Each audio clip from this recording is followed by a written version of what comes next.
Hi there, everybody. So I want to tell you a little bit about Rye and Cookie and what their relationship was like and what their relationship is like now, based on the training that I did with them when I stayed at Rye's house dog sitting while her owner was away. So they didn't like each other. Actually, let me rephrase that.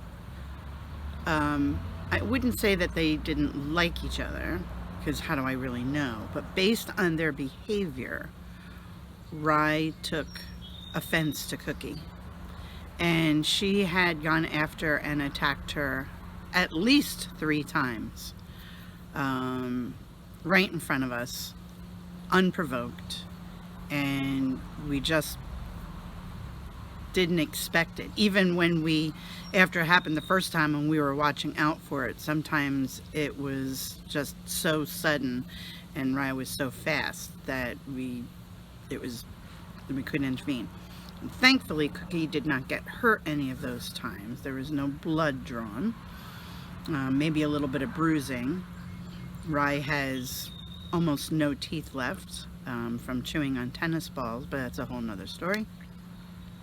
Thankfully, she doesn't have her full canines, or it could have been worse. But Cookie did get a little bruising. The first 2 times was more of a snap, and she just kind of grabbed a little bit of the Cookie's skin and fur.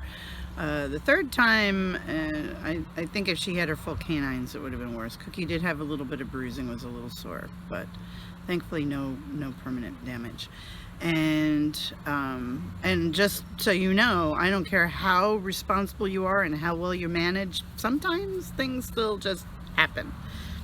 So I don't want to hear any, oh, you're a bad dog owner because you didn't manage well enough. Well, sometimes the situation was, sometimes things just happen, okay? And Cookie, of course, was terrified of Rye. She was always very respectful of her, but after this, Cookie, you could tell Cookie just did not like being around her. So that's what their relationship was before, okay?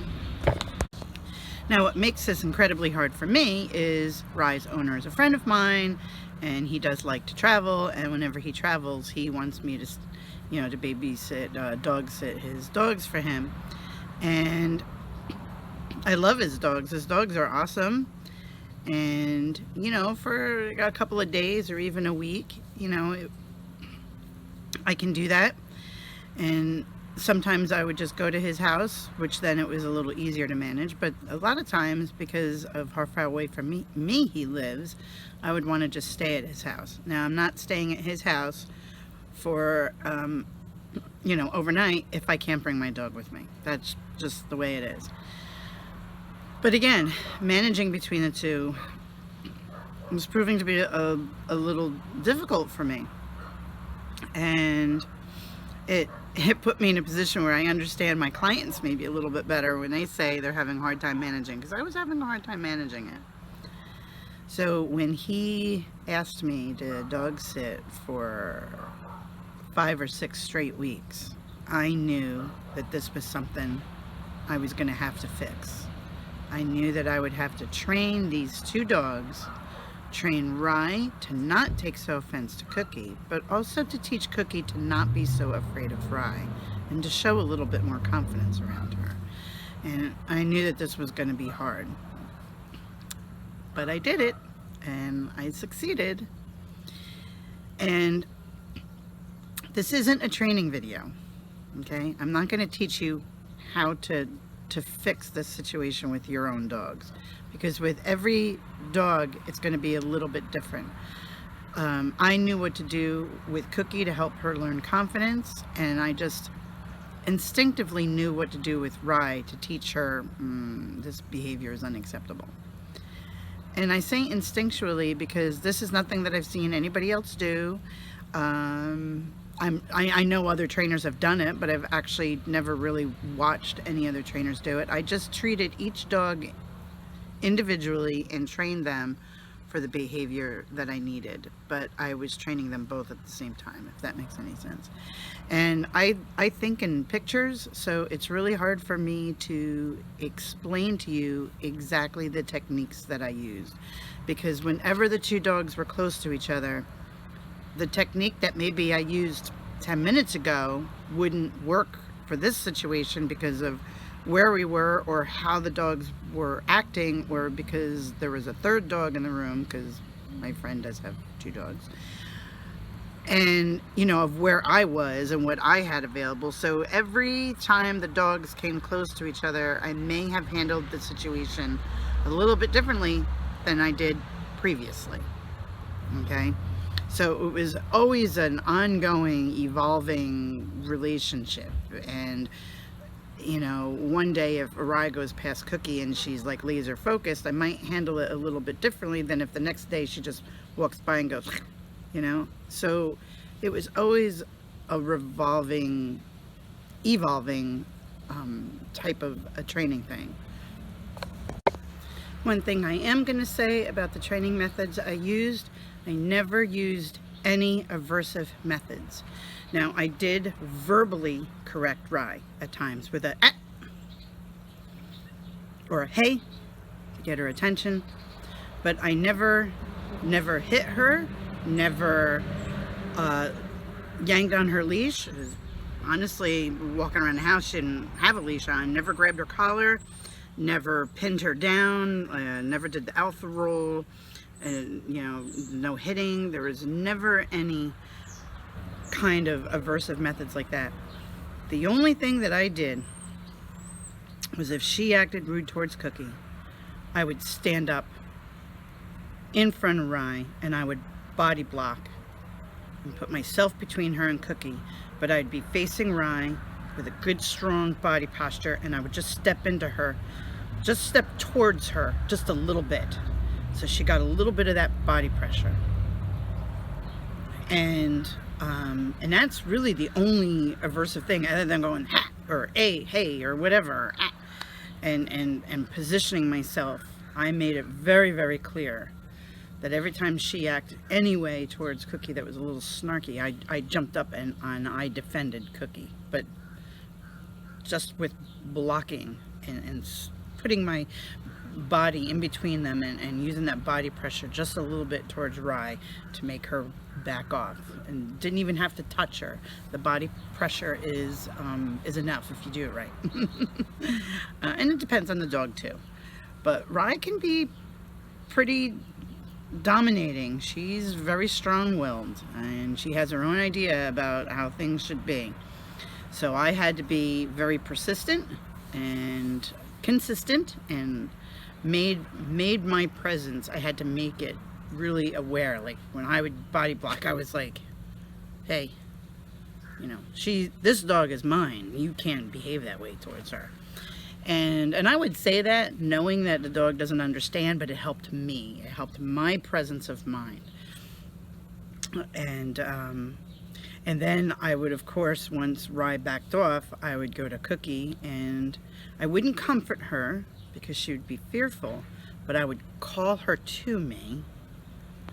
Once Rye backed up a little bit, I would call Cookie to me, and I would pet Cookie, and then I would pet Rye.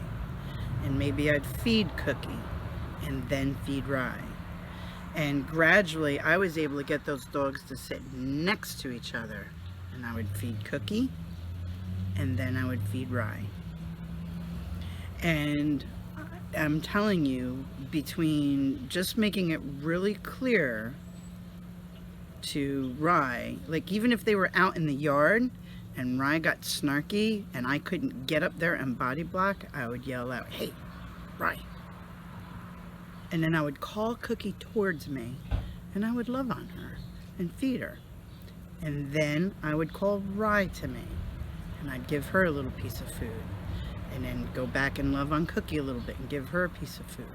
And then I would do so with Rye, and I would go back and forth, loving and feeding each dog. I always fed Cookie first and last, because I wanted Rye to understand that this is your home. Yeah, that's great, but when I am here, I am the leader. and this dog gets fed first and last. You need to wait. And so it was kind of like a psychological game that I was playing with her in a way, but I'm telling you, it worked. And 3 weeks. It took 3 weeks for both of these dogs to get a different idea about each other. And I'm telling you, the change in their relationship is amazing. Absolutely amazing. Will they ever be best friends? Probably not. But when I'm away for a while and I come back and either go to my friend's house or we meet for a hike, the two dogs actually greet each other. Rye will walk up to her and nuzzle her nose. Cookie will walk up to her and say hi. They actually greet each other now. The nice thing is the last 2 weeks, I was there for 5 weeks, the last 2 weeks that I was there was a lot less stressful for me. So watching dogs, sitting those dogs now will be so much easier for me because I don't have that constant stress of worrying about whether or not Rye is going to hurt Cookie. Will I ever trust her 100% around Cookie? No, I never will. Okay? But you should never trust any dog 100% because there's always that little chance that their instinct could take over and they could do something they shouldn't do. So their relationship now, though, is it's good. It's a healthy relationship. Unfortunately, I don't have any video of me training them. And the reason for that is because I don't have a camera crew. This isn't something that you could set up. I can't just set up my camera and leave it running nonstop and hope that they're in front of the camera when they have an interaction. I don't have a camera crew or the guy following us around. It wasn't something that we could set up. And I didn't even want to try to set it up and try to do anything because then it would look fake and wasn't real. So I think I do have a clip from last year when I was outside in the yard doing some agility or trick training and Rye did go after Cookie. I might have got one attack on camera. I'll have to see if I can find that for you guys.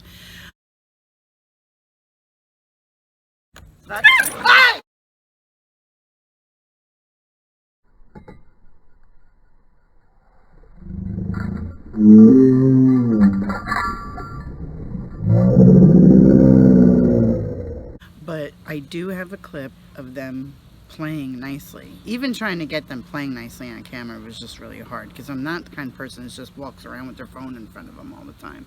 You know, I'm sitting relaxing in the yard, the dogs do something cool. By the time you pick up the phone and start recording, they've stopped. But one day my husband was there and he was actually trying to get a video of the dogs and they were playing, and he did get a little video, which is the video I'm going to show you guys. And kind of I want to show you the video in its completion, and then I'm going to do a video where I'm going to talk to you about what's going on in the video, and it's going to explain to you why this is good, healthy play now for these two dogs. Because a lot of people see dogs too playing and they're like, oh, they're just playing, but it's not healthy play. So I want to show you in this video what the healthy play looks like between these two dogs that you couldn't leave them alone together for even a second, okay? And I want you to see the difference that not only is Rye being playful, but Cookie is confident. Because Cookie in the past used to walk around Rye all hunched down, her tail tucked, her ears down, you know, whites of her eyes showing, and now she looks like a confident, happy dog, the two of them playing together. In fact, I realized that even though the relationship had started getting better, I realized that I had done my job well the day that Cookie took one of Rye's favorite toys, ran up to her, barked in her face, and then ran off and tried to get Rye to chase her. And I was like, wow. And the funny thing is when Cookie picked the toy up, Rye didn't attack her, and Cookie was like, hey, come get me. And so Rye had stopped attacking Cookie for going after her toys, and Cookie was confident enough to say, hey, I've got your toy, you're gonna come play with me. That's when I knew that I had done my job very well. So here's the clip. in its entirety, and then I'm gonna do a little recording where I want to talk about the clip a little bit to explain to you why this is such a lovely, lovely play session between these two dogs that used to not like each other very much. And the reason why I'm doing this video and not actually going into the whole training of it, because it's something too complicated for me to explain. I knew what to do in the moment, and I still know what to do in moments like this, but it's hard for me to explain it and teach it to you. So you just gotta watch the video and enjoy it, okay? And take my word for it that this was a good training technique, and what I did really worked well. I hope you enjoy it. I hope you learn something from it. And if you have two dogs that aren't getting along in your home, I hope that seeing this result will give you hope, so that you know that it's not hopeless, that maybe your situation can be fixed. Will I tell you that there are some situations that cannot be fixed? Oh, absolutely. I'm sure of that. Just like you'll never get me to eat and like lima beans. Blah. But you know what? Some situations can be fixed, and thankfully this was one of those. All right, here we go.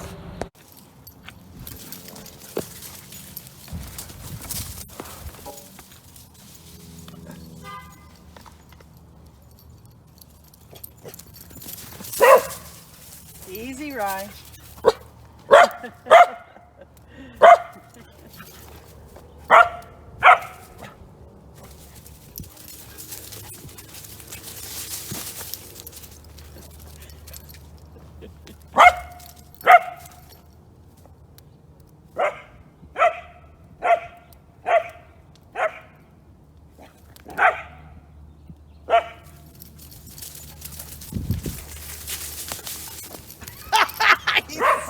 She psyched her out.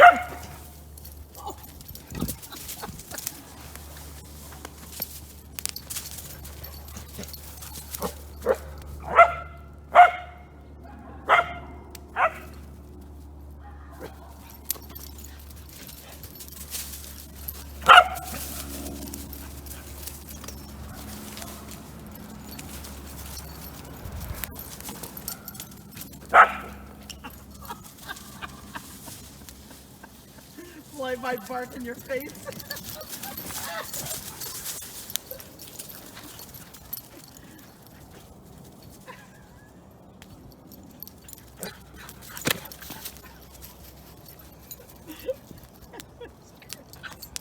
Somebody get hurt?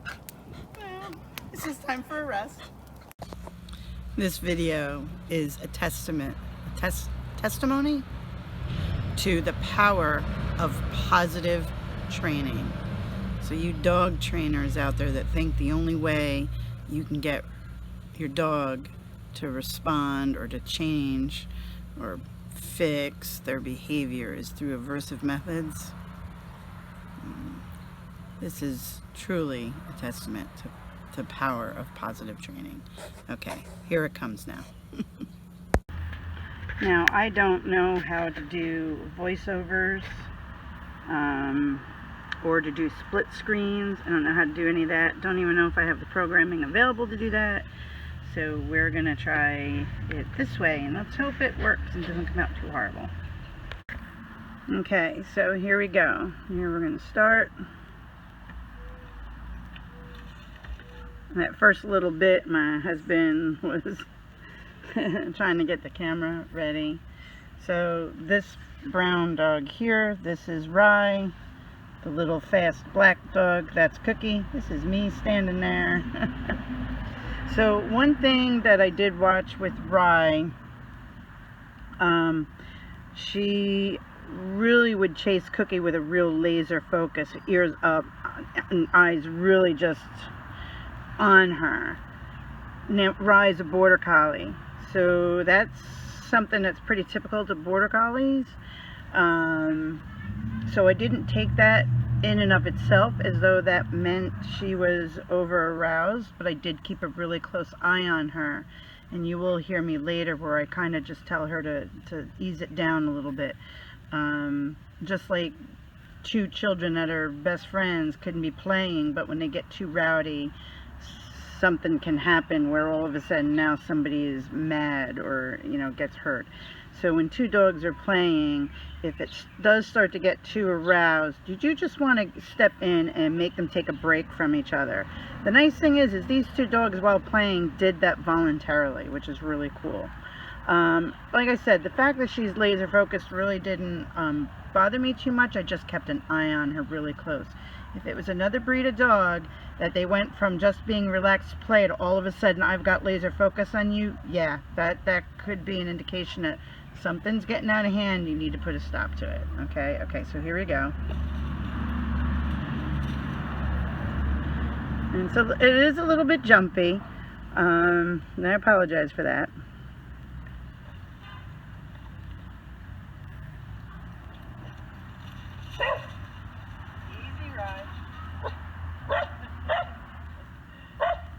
So you saw how they were chasing each other and Cookie comes over by the chair. Now, she comes over by the chair, I think, to get close to me, just because maybe she's a little thinking that maybe Rye is being a little too laser on her, but she's not 100% bothered by it, because when she stops, she starts barking at Rye like, hey, are we still going to play? And you'll notice she goes right up to Rye. She's telling Rye, come on, let's go, I'm not done. And she goes up to her and says, come on, I'm ready, let's go. She does the play bow and takes off. Now that was beautiful, does that play bow and then takes off. That was a clear indication that she wanted to play this chase game a little bit more.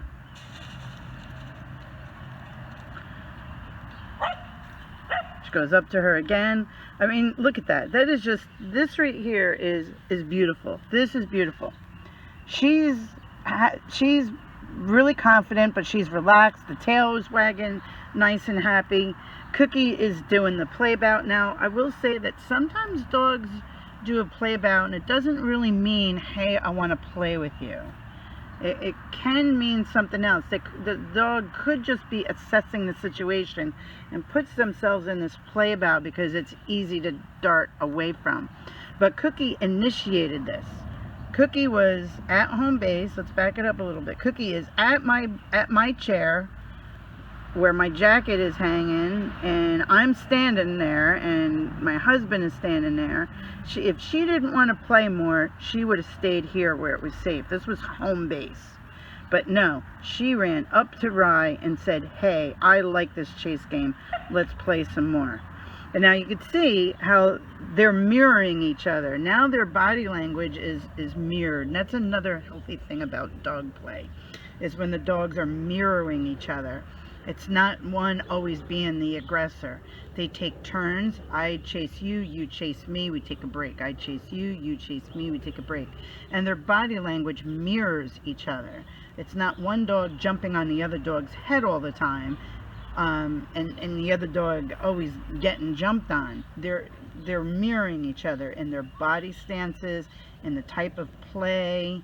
So this is lovely right here, how Cookie's actually taking the initiative and kind of copying Rye at this point, because Rye's not doing the play bow. So Cookie's like, okay, you don't know what that means?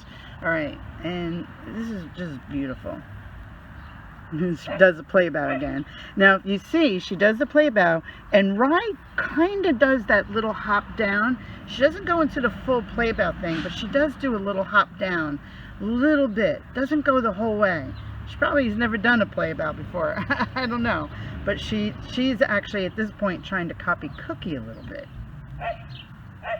See, there, did you see that? She actually did an almost complete play bow. Let's see if we can see that again.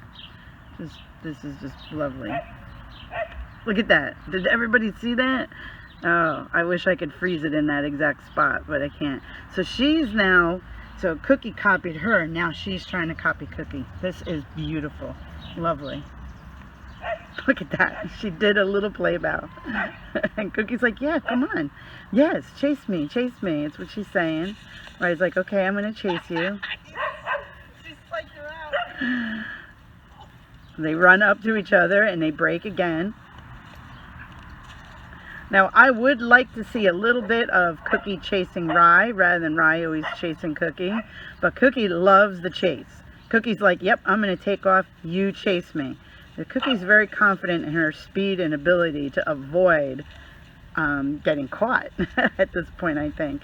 She's just having a good time saying, hey, come on, look at me. She does a flyby bark at her and keeps running. If I bark in your face. And for a second there, Cookie actually was chasing Rye. I don't know if anybody caught that.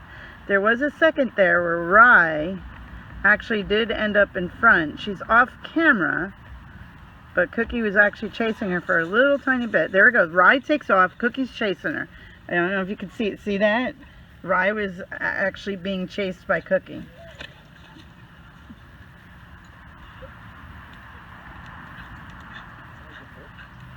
And they stopped and they took a break. I think Rye actually hit a bucket that was sitting there and might have stopped short. So Cookie says, okay, this is a good time to stop and play too. And poor Mole up here wasn't involved in any of the play.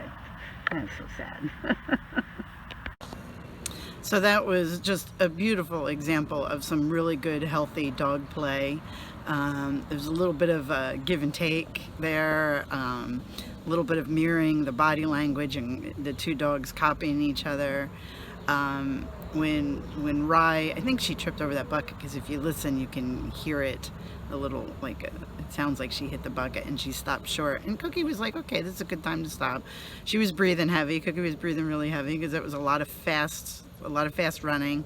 And each dog though just went over to the food dish. The water dish had some water, laid down for a little while and relaxed, and then they were up and playing again. And it's just lovely seeing these two dogs that I used to be so stressed out over. It really bothered me when they didn't get along, because I want them to get along. I want them to be friends.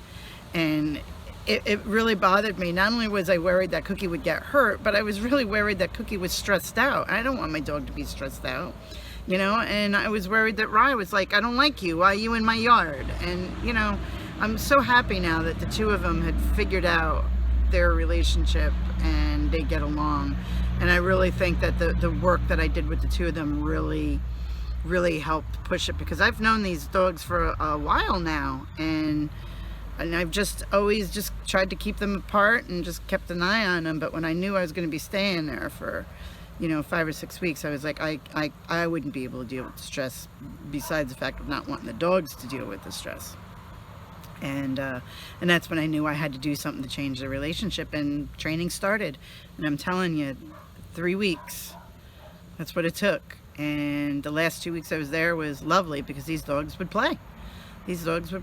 And I you know, I still watched Rye when food was around to make sure she wouldn't resource guard, but I worked with her too, so that she was less protective of her food dish.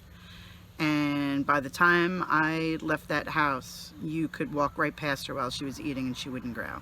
The other dogs would walk past her and she would stop and look at them, but there was no growling, there was no lunging, there was no snapping, there was none of that. She would just kind of stop, look at them, and keep eating. So it is possible to fix. Anyway, I hope you enjoyed that. Watch this clip one more time. You know, after having heard me talk about it, watch it again, see if you see what I see, and if you have any other comments, let me know. Okay? Be blessed. Go play with the dog. Have a great day.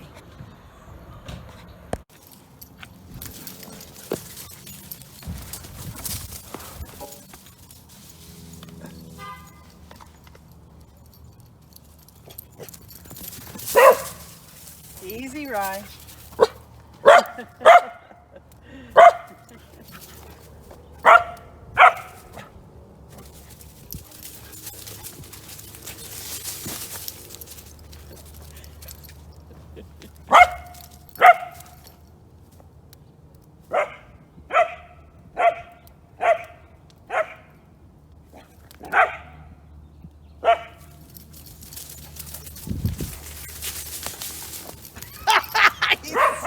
She psyched her out.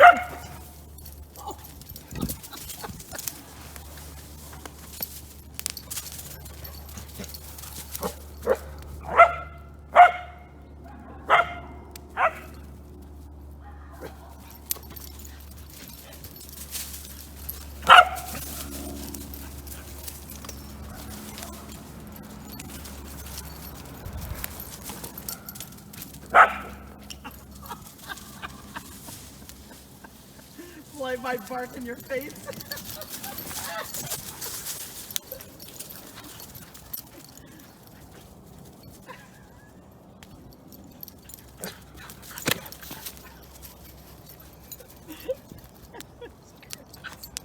Somebody get hurt? Well, it's just time for a rest.